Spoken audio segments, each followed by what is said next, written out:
मेरे YouTube channel M classes में आप लोगों का फिर से स्वागत है। पिछले वीडियो में हम प्रश्नावली 4.1 का चर्चा किए थे।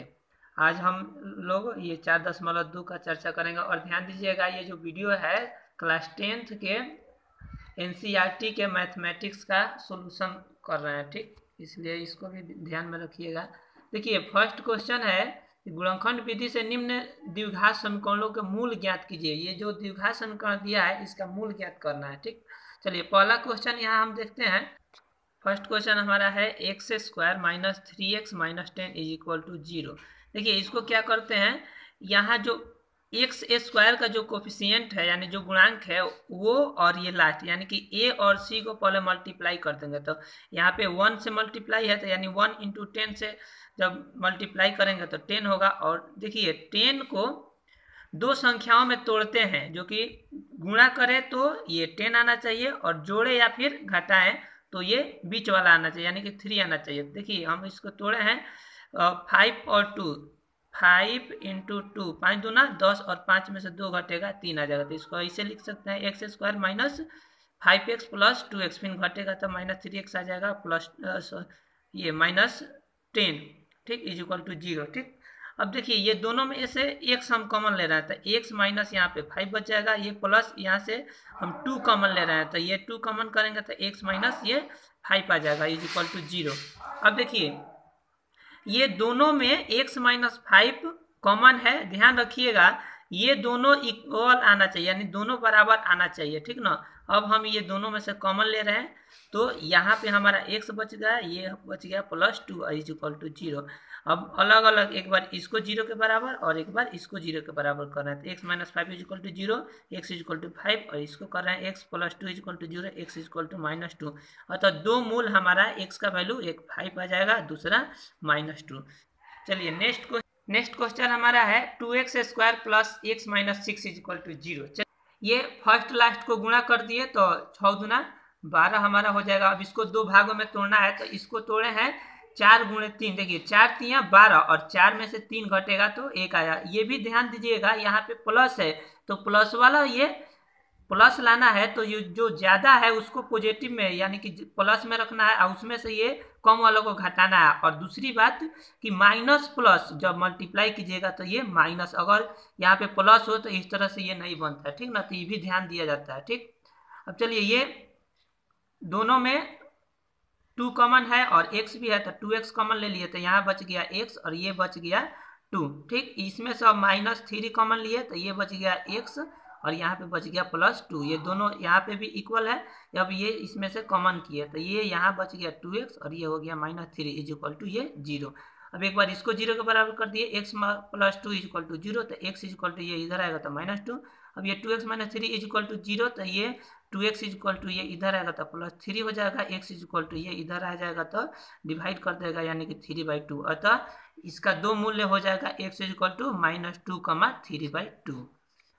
चलिए नेक्स्ट क्वेश्चन हमारा है ये root 2 x square plus 7x plus 5 root 2 is equal to 0। चलिए इसको यहाँ ये क्वेश्चन यहाँ लिख दिए हैं। अब देखिए हम अभी बताए कि फर्स्ट लास्ट को हम लोग गुणा कर देते हैं, ये 5 और रूट 2 में रूट 2 से गुणा करेंगे तो 2 हो जाएगा यानी 5 इंटू 2 इज इक्वल टू 10। अब 10 को दो भाग में तो वैसे ही हो जाएगा, देखिए 5 दूना 10 और 5 2 7, ये सेट हो जा रहा है। तो चलिए इसको लिख रहे हैं root 2 x square plus 5x plus 2x plus 5 root 2 is equal to 0, ठीक। अब हम इसमें से x कॉमन ले रहे हैं, ठीक, दोनों में x कॉमन है तो x कॉमन लिए तो ये हो जाएगा रूट 2x प्लस ये हो गया 5 प्लस यहाँ पे अब इसमें से हम रूट 2 कॉमन ले रहे हैं। देखिए ये 2 है तो इसको लिख सकते हैं ना रूट 2 इंटू रूट 2, ठीक, इज इक्वल टू 2 मल्टीप्लाई करेंगे तो फिर 2 आ जाएगा। तो देखिए इसमें से एक रूट 2 बाहर निकाल रहा है, ठीक ना, एक रूट 2 बाहर निकालेंगे तो देखिए ये हो जाएगा, यहाँ बचेगा एक रूट 2x और इसमें से निकल गया तो 5। अब देखिए ये दोनों इक्वल आ गया, ये दोनों में कॉमन है तो इसको बाहर निकाल दिया तो यहाँ बच गया x और ये हो गया प्लस रूट 2, अब इज इक्वल टू 0। अब एक बार इसको 0 के बराबर कर दिया तो root 2x plus 5 is equal to 0 और x plus root 2 is equal to 0। अब देखिए इसको 5 को इधर लेके आएगा तो निगेटिव हो जाएगा यानी root 2x is equal to minus 5 तो x is equal to minus 5 by root 2 और इसको यहाँ सॉल्व करेंगे तो x इज इक्वल टू ये हो जाएगा -√2, अर्थात दो मूल हो जाएगा x इज इक्वल टू -5/√2 और दूसरा -√2। नेक्स्ट क्वेश्चन हमारा है 2x² - x + 1/8 is equal to 0। चलिए इसको हम लोग सॉल्व, क्वेश्चन लिख दिए। अब हम इसको क्या कर रहे हैं, जोड़ रहे हैं। इस सब में बटा में 1 होता है, इसको हम लोग जानते हैं। अब चलिए इसका एलसीएम 8 हो गया। अब इसको मल्टीप्लाई करेंगे तो ये क्या हो जाएगा 16x², ये हो जाएगा -8x और ये +1/8 इज इक्वल टू ये 0। अब 8 को इधर लेके आएंगे तो ये क्या हो जाएगा 0 हो जाएगा ना, 16x² - 8x + 1 is equal to 0। अब इसको तोड़ रहे हैं तो ये फर्स्ट लास्ट को गुणा करेंगे तो 16 आएगा और 16 को दो भाग में तोड़ रहे हैं। तो अब देखिए 4 × 4 गुणा मल्टीप्लाई करेंगे तो क्या होगा 16 और ऐड करेंगे तो ये क्या हो जाएगा -8 आ जाएगा। तो इसको लिख सकते हैं 16x² - 4x + 1 is equal to 0। अब देखिए इसमें से 4x कॉमन किए तो ये हो जाएगा 4x और ये बच जाएगा -1, और यहाँ पे -1 कॉमन लिए तो ये हो जाएगा 4x - 1। यहाँ देखिए दोनों कॉमन है तो इसको बाहर निकाल दिए तो ये बच गया 4x और ये हो गया -1, अब बराबर 0।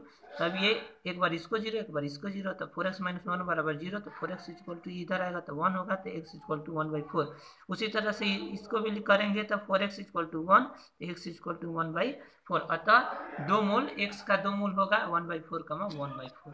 नेक्स्ट क्वेश्चन हमारा है 5 नंबर कि 100x² - 20x + 1 is equal to 0। देखिए यहाँ सॉल्व कर रहे हैं, ये फर्स्ट लास्ट को गुणा करेंगे तो ये 100 होगा और 100 को दो भाग में तोड़ दे रहा है तो 10 दूनी 100 और 10 + 10 ये जोड़ेंगे तो क्या हो जाएगा 20 हो जाएगा। चलिए अब इसको इस तरह से लिख दिया। अब दोनों में 10x यानी 10x कॉमन किए तो यहाँ हो जाएगा 10x, यहाँ बचेगा -1। अब इसमें से -1 कॉमन किए तो 10x - 1। अब देखिए दोनों इक्वल है तो इसमें से ये कॉमन कर लिए तो 10x - 1 करेंगे कॉमन तो ये बचेगा 10x, ये हो जाएगा -1 इज इक्वल टू 0। अब एक बार इसको 0 के बराबर तो 10x - 1 is equal to 0, 10x is equal to 1 तो x इज इक्वल टू 1/10। उसी तरह से ये भी हो जाएगा 10x is equal to 1, x is equal to 1/10। अतः दो मोल x इज इक्वल टू 1/10, 1/10। एक और बात ध्यान रखिएगा, इसको दूसरी विधि से ही बना सकते हैं, डायरेक्ट a - b के होल स्क्वायर पे भी तोड़ सकते हैं 10। इसको ऐसे थोड़ा सा आप लोग कर लीजिएगा, थोड़ा सा बता दे रहे हैं। 10x के होल स्क्वायर -2 × 10x × 1 और +1 के whole square, a² - 2ab + b², तो यानी कि a - b के होल स्क्वायर होता है। उसी तरह से इसको लिख सकते हैं 10x - 1 के होल स्क्वायर। 0 के बराबर कीजिए, फिर यही आके मिल जाएगा। ठीक, नेक्स्ट क्वेश्चन है कि उदाहरण 1 में दी गई समस्याओं को हल कीजिए। चलिए ये देखिए उदाहरण 1 में एक दो समस्या दिया, इसमें पहला का सॉल्व करके एक यहाँ पे इक्वेशन ला दिया है, ठीक ना। ये इक्वेशन ला दिया है। अब ये मान लीजिए एक समस्या, अब यहाँ से अब हम सॉल्व कर रहे हैं, ठीक। इसको आप लोग अच्छा से समझ लीजिएगा। देखिए यही इक्वेशन है, इसको इतना लिख दिया। अब हम क्या कर रहे हैं, फर्स्ट लास्ट को गुणा करेंगे तो ये 324 से होगा। अब इसको दो भागों में तोड़ रहे हैं तो 36 और 9, यहाँ पे 36, 9, 45 और गुणा कीजिएगा तो 324 आ जाएगा, ठीक। देखिए थोड़ा सा इसको समझ लीजिए कैसे करते हैं। सबसे पहले आप गुणनखंड इसका तोड़ दीजिएगा 324। देखिए यहाँ ये बीच वाला को सेट करने के लिए हम लोग ऐसे फैक्टर तोड़ देते हैं। आप देखिए इसको मल्टीप्लाई 9 दूना 18 दूना ये 36 है, 36 × 9 कीजिएगा तो इतना आ जाएगा, और 36 9 जोड़िएगा भी तो हमारा 45 आ जाएगा, यानी 45 आ जाएगा, ठीक। तो इसको सिंपल कर लिया जाता है। अब चलिए इसमें से हम कॉमन कर रहे हैं x, तो ये x - 36 हो जाएगा, और इसमें से 9 कॉमन लेंगे तो ये -9, तो ये हो जाएगा x और ये हो जाएगा -36। देखिए दोनों इक्वल है तो इसमें कॉमन किए तो ये हो जाएगा यहाँ पे x और ये हो जाएगा -9 इज इक्वल टू 0। अब एक बार इसको 0 के बराबर तो x - 36 is equal to 0, x is equal to 36 और दूसरा x - 9 इज इक्वल टू 0, तो यानी x इज इक्वल टू 9। अब देखिए थोड़ा क्वेश्चन देख लीजिएगा, उसी में से लैंग्वेज ये बना है। यदि आरंभ में जॉन के पास कुल कांचे की संख्या 36 हो, यानी जॉन के पास 36 हो तो जीवंती के पास ये 45 में से 36 घटा देंगे तो 9 आ जाएगा। यदि जॉन के पास 9 कांचे होगा तो जीवंती के पास अब 45 में से 9 घटा देंगे तो ये 36 आ जाएगा। कोई हो सकता है। उदाहरण 1 का ये जो दूसरा समस्या है इसका इक्वेशन देख लीजिए। यहाँ से हम इसको सॉल्व कर रहे हैं। देखिए ये इक्वेशन यहाँ लिख दीजिए। इसको अब क्या करते हैं, फर्स्ट लास्ट को मल्टीप्लाई करेंगे तो ये आ जाएगा 750 और इसको 2 भाग में तोड़ रहा है 25। देखिए 25 तिया 75, एक 0 है तो 0, 25 से 30 जोड़िएगा तो फिर 55 आ जाएगा। अब यह x कॉमन लिए, इसमें से x कॉमन लिए तो ये x माइनस 25 और इसमें से माइनस 30 कॉमन लिए तो x माइनस 25। दोनों में से अब ये x माइनस 25 कॉमन किए तो ये हो जाएगा x माइनस x इंटू और ये हो जाएगा x माइनस ये 30। अभी दोनों को 0 के बराबर किए तो एक बार इसको 0 के बराबर था x माइनस 25 इक्वल टू 0, एक बार इसको 0 के बराबर किए तो इतना x बराबर 25, यहाँ x बराबर 30। अतः उस दिन निर्माण किए गए खिलौने की संख्या x बराबर 25 और 30। ये क्वेश्चन से लिखे हैं, आप लोग भी देख लीजिएगा। चलिए नेक्स्ट क्वेश्चन है 3 नंबर। ऐसी दो संख्याएं ज्ञात कीजिए जिनका योग 27 हो और गुणनफल 182 हो। चलिए इसको सॉल्व कर रहे हैं। यहाँ माना कि पहली संख्या x, अब चूंकि दोनों संख्याओं का योगफल 27 है, इसलिए दूसरी संख्या 27 में से x घटा देंगे तो ये हमको प्राप्त हो जाएगा। ठीक, अगर ये न समझ में आए तो छोटा सा क्वेश्चन देख लीजिए। मान लीजिए कि दो व्यक्ति है, दोनों व्यक्ति के पास कुछ पैसे हैं और दोनों का योग 25 रुपया। अगर एक को पता चल जाए कि 10 रुपया है तो दूसरा निकालने के लिए 25 में से 10 घटा देता है, यानी कि 15 आ जाता है। उसी तरह से एक का पता है तो दूसरा निकालने के लिए टोटल में से इसको घटाते हैं। वही काम यहाँ पे भी किए हैं। ठीक, अब प्रश्न से कह रहा है कि दोनों संख्याओं का गुणनफल 182 है। तो अब देखिए दोनों संख्या, तो एक संख्या ये है दूसरी संख्या ये है, तो दोनों को गुणनफल कर दिए 182 के बराबर। अब गुणा कीजिए तो ये हो जाएगा 27x, इसको गुणा करेंगे तो minus x square is equal to 182। इसको अब देखिए बराबर के इधर लेके आ रहा है तो इधर लेके भेजे या इसको लेके आए कोई अंतर नहीं होता है। इसको ही इधर लेके आ रहा है तो इधर 0 बच रहा है, 0 इधर, लेकिन हम इधर लिखे हैं, कोई अंतर नहीं आएगा। आप लोग भी लिख सकते हैं।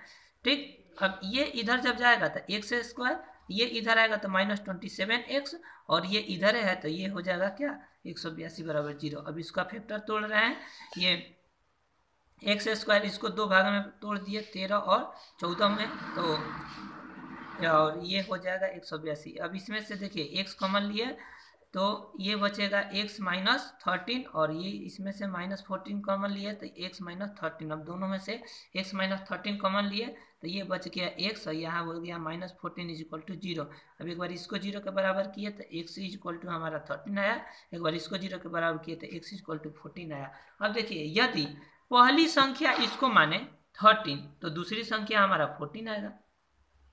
तो इसमें से घटा के अगर यदि पहली संख्या को हम ये 14 माने तो दूसरी संख्या हमारा 13 आएगा। 27 में से 14 घटाएंगे तो चलिए नेक्स्ट क्वेश्चन हमारा है 4 नंबर। दो क्रमागत धनात्मक पूर्णांक संख्या ज्ञात कीजिए जिनके वर्गों का योग 365 हो।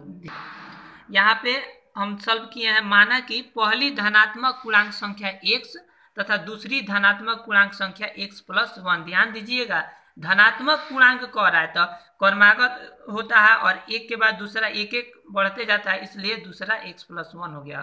ठीक, और प्रश्न से कह रहा है दोनों पूर्णांक संख्याओं के वर्गों का योग 365 है तो वर्ग करती है x square plus x plus 1 के होल स्क्वायर 365। अब इसको तोड़ दे रहे हैं, एक्स स्क्वायर प्लस इसको तोड़ेंगे तो एक्स स्क्वायर प्लस ये 2x plus 1 is equal to 365।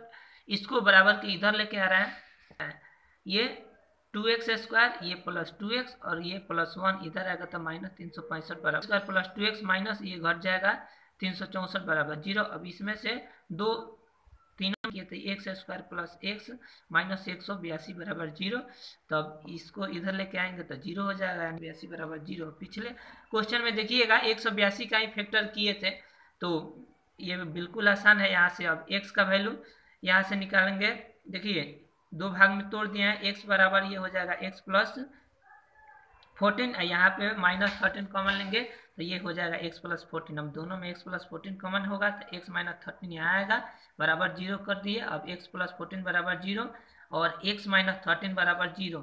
तो देखिए x बराबर -14 और x बराबर 13। यहाँ पे ध्यान दीजिएगा, क्वेश्चन में कह रहा है धनात्मक पूर्णांक, लेकिन ये ऋणात्मक है, इसलिए ये अमान्य होगा, ये नहीं माना जाएगा। अतः पहली धनात्मक पूर्णांक संख्या x बराबर 13 और दूसरी धनात्मक पूर्णांक संख्या x + 1 यानी कि ये 14 आ जाएगा। नेक्स्ट क्वेश्चन हमारा है, एक समकोण त्रिभुज की ऊंचाई इसके आधार से 7 सेंटीमीटर कम है, यदि कोण 13 सेंटीमीटर हो तो अन्य दो भुजाएं ज्ञात कीजिए। देखिए इसके लिए यहाँ मान लिया है, माना कि समकोण त्रिभुज का आधार 1 सेंटीमीटर, तो ऊंचाई कह रहा है, ऊंचाई की यहाँ क्वेश्चन में एक बार देख लीजिए कि इसकी ऊंचाई आधार से 7 सेंटीमीटर कम है, तो आधार x है तो x में से 7 घटा दिए तो ऊंचाई हो गया।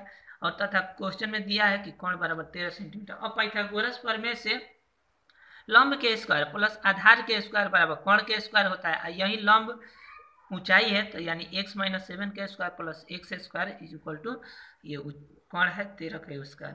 अब इसका फैक्टर तोड़ दिया है तो x स्क्वायर -14x और प्लस 7 के स्क्वायर करेंगे तो 49 और ये plus x square is equal to इतना, ये 13 के स्क्वायर करेंगे तोड़ दिए ये 14x और ये हो जाएगा 49, ये बराबर के इधर लेके आएंगे तो इतना आएगा। देखिए इसमें से ये दोनों उसी तरह से लिख दिए, इसमें से ये घटाएंगे तो 120 आ जाएगा बराबर 0।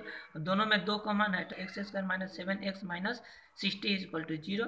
अब यहाँ पे x स्क्वायर - 7x - 60, देखिए 2 को इधर भेजेंगे तो 0 हो जाएगा। अब चलिए इसको तोड़ रहे हैं तो 12 और 5, 12 × 5 = 60 और 12 में से 5 घटेगा 7, ठीक। अब इसको दोनों में से x कॉमन किए तो x - 12, ये इसमें से +5 कॉमन किए तो x - 12 इज इक्वल टू 0। अब यहाँ से दोनों में x - 12 है तो इसको बाहर निकालिए तो यहाँ बच गया x और ये बच गया +5 is equal to 0। 12 is equal to 0 तो x इज इक्वल टू 12 और x + 5 इज इक्वल टू 0 तो x इज इक्वल टू -5। अब यहाँ देखिए ये दोनों लेंथ है लंबाई, तो लंबाई कभी निगेटिव नहीं होता है, इसलिए ये अमान्य हो जाएगा। तो यानी कि x बराबर 12 आ जाएगा, यानी कि हमारा आधार जो समकोण त्रिभुज है उसका आधार 12 सेंटीमीटर हो गया और ऊंचाई हमारा 12 में 7 घटेगा ये 5 सेंटीमीटर। नेक्स्ट क्वेश्चन हमारा है, एक कुटीर उद्योग एक दिन में कुछ बर्तन का निर्माण करता है। एक विशेष दिन यह देखा गया कि प्रत्येक नग निर्माण लागत उस दिन के निर्माण किए गए बर्तनों की संख्या के दुगुने से 3 अधिक थी। यदि उस दिन की कुल निर्माण लागत 90 रुपये थी तो निर्मित बर्तनों की संख्या और प्रत्येक नग की लागत ज्ञात कीजिए। इसके लिए यहाँ मान लिए कि बर्तनों की संख्या x और प्रत्येक नग की लागत, यहाँ देखिए क्वेश्चन में कि नग की लागत उसके बर्तन के संख्या के दुगुना से 3 अधिक है, तो दुगुना कर दिए 2x हो गया, उसमें से 3 जोड़ दिए।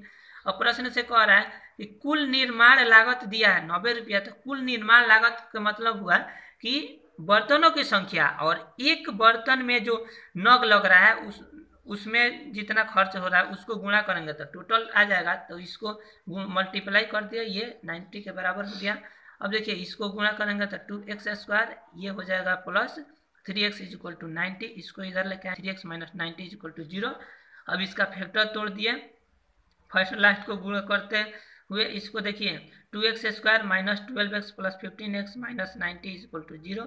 अब इसमें से 2x कॉमन लिए तो x - 6, इसमें से प्लस 15 कॉमन लिए तो x - 6 इज इक्वल टू 0 और दोनों में से x - 6 कॉमन किए तो 2, तो यहाँ हो जाएगा, तो यहाँ हमारा हो जाएगा 2x + 15 इज इक्वल टू 0। अब एक बार इसको 0 के बराबर x - 6 इज इक्वल टू 0 और ये हो जाएगा 2x + 15 इज इक्वल टू 0, तो x बराबर यहाँ पे 6 होगा और यहाँ पे 2x बराबर -15, तो x बराबर -15/2 और ये हमारा अमान्य हो जाएगा, ठीक। क्योंकि जो भी लागत है वो ये जो x का वैल्यू बर्तन की संख्या तो कभी निगेटिव होगा नहीं, इसलिए अमान्य हो जाएगा। अतः बर्तन की संख्या x बराबर 6 और प्रत्येक नग निर्माण की लागत 2x + 3 यानी कि 2x के जगह पे 6 रख दिए तो 6 दूना 12 और 3 15। चलिए यही लास्ट क्वेश्चन था और ये ख़त्म हो गया, और कोशिश करेंगे कि आप लोग भी अच्छा से इसको समझ लिए होंगे और अपना ये प्रश्नावली 4.2 क्लियर कर लिए होंगे।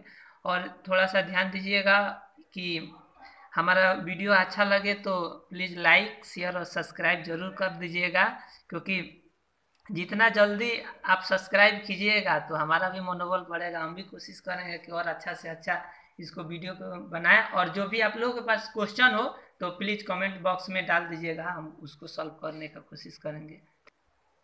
थैंक्स।